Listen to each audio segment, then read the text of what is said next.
मान लीजिए ऐसा ही चलते जा रहा है, चलते जा रहा है, चलते जा रहा है।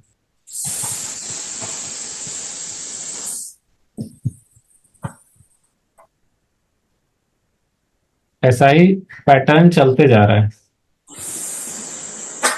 ठीक है। हम्म। ऐसे जो है वो इंफिनिटी तक चलते जा रहा है। सबका वैल्यू है सी। आपसे पूछ रहा है find C equivalent across A and B.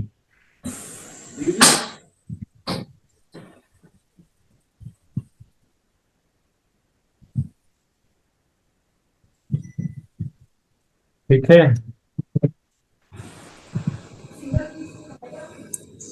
Sir नीचे वाले सारे पॉइंट्स पे बी हो जाएगा।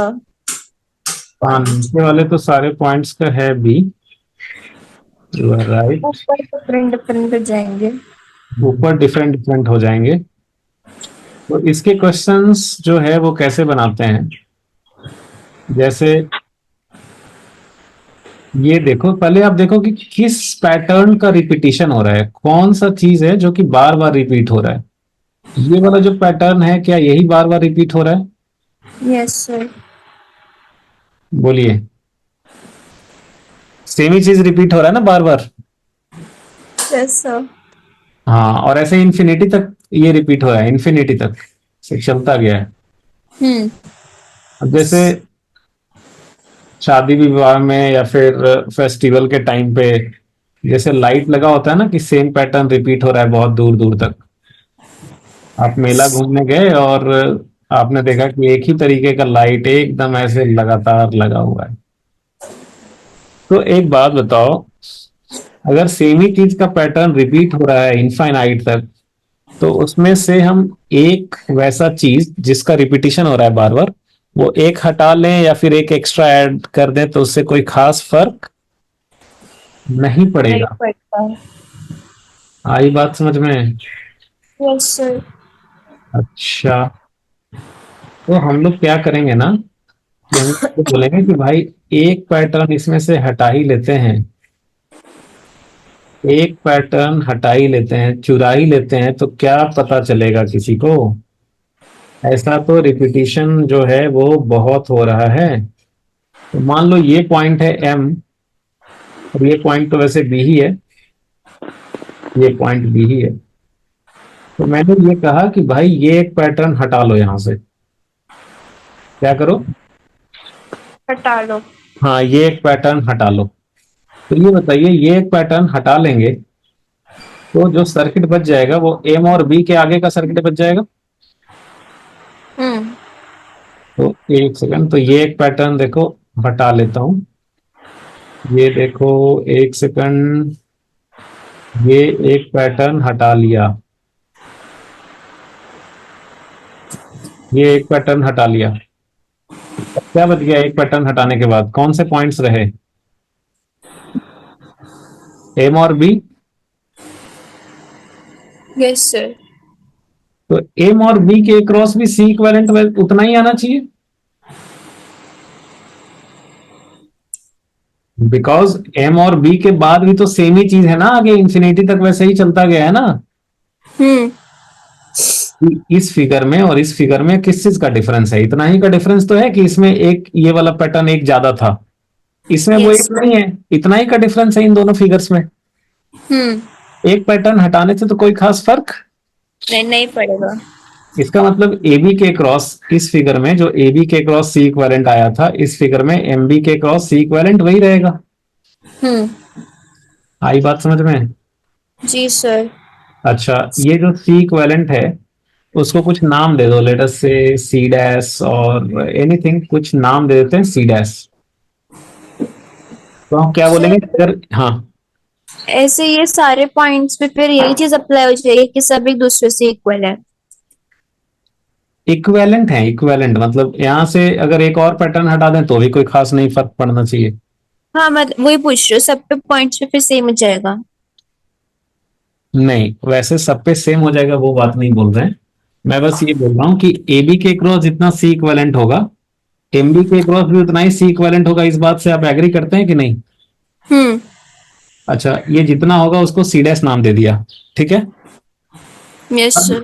अब मैं ऊपर वाला फिगर को फिर से ड्रॉ कर रहा हूं, लेकिन ट्विस्ट ये है कि एमबी के बाद जो फिगर था उसको हम हटा करके एक सिंगल कैपेसिटर डालेंगे C dash, because C equivalent across MB का मतलब क्या होता है C dash. कि उसका मतलब ये होता है कि सारे कैपेसिटर्स को हटा करके एक सिंगल वैल्यू का कैपेसिटर डाल सकते हैं। Yes, sir. तो मैं ये वाला चीज मैं क्या करूंगा कि जो ए बी था, तो ए बी था, एक पैटर्न हटाया था, वो एक पैटर्न रहने देते हैं वैसे, ये एक पैटर्न ऐसे डाला, और एक पैटर्न डालने के बाद ये जो चीज था ये इधर आ गया था एमबी, क्या आ गया था, MB. तो एमबी के क्रॉस हम ये बोल रहे हैं कि भाई एमबी के क्रॉस जो सी इक्विवेलेंट है वो तो सी डैश है, तो हम Hmm. क्यों ना इसके आगे का जितना भी फिगर था वो सबको हटा करके एक सिंगल वैल्यू का कैपेसिटर डालें सी डैश। आई बात समझ में?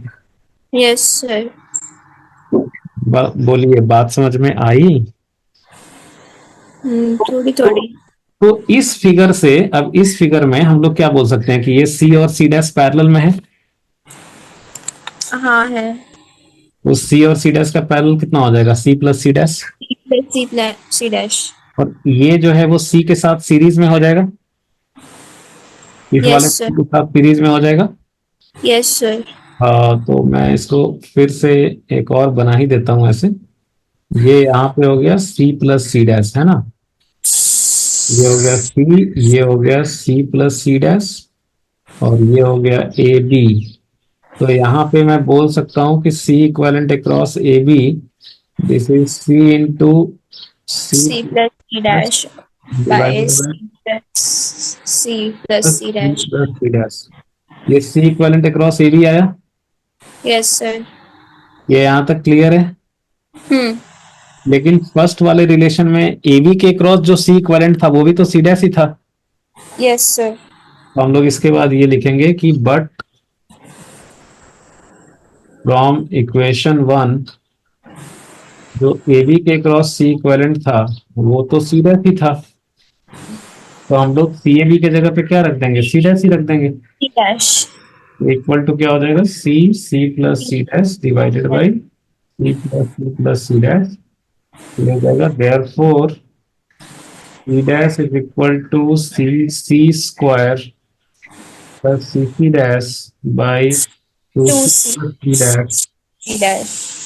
यहाँ से ये क्वाड्रेटिक बन जाएगा, so this will be two C C dash plus C dash square is equal to C square plus C dash, या फिर ये हो जाएगा C dash square plus C dash minus C square equal to zero.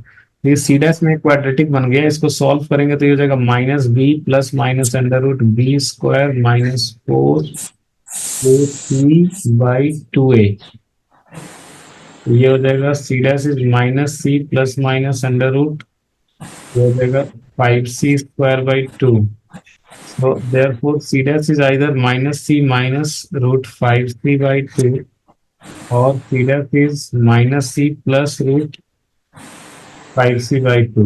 Now ये negative value है, दोनों terms इसमें negative हैं, तो capacitance is always positive, negative होता नहीं है, तो ये वाला वैल्यू डिस्कार्ड हो गया, therefore this is the answer.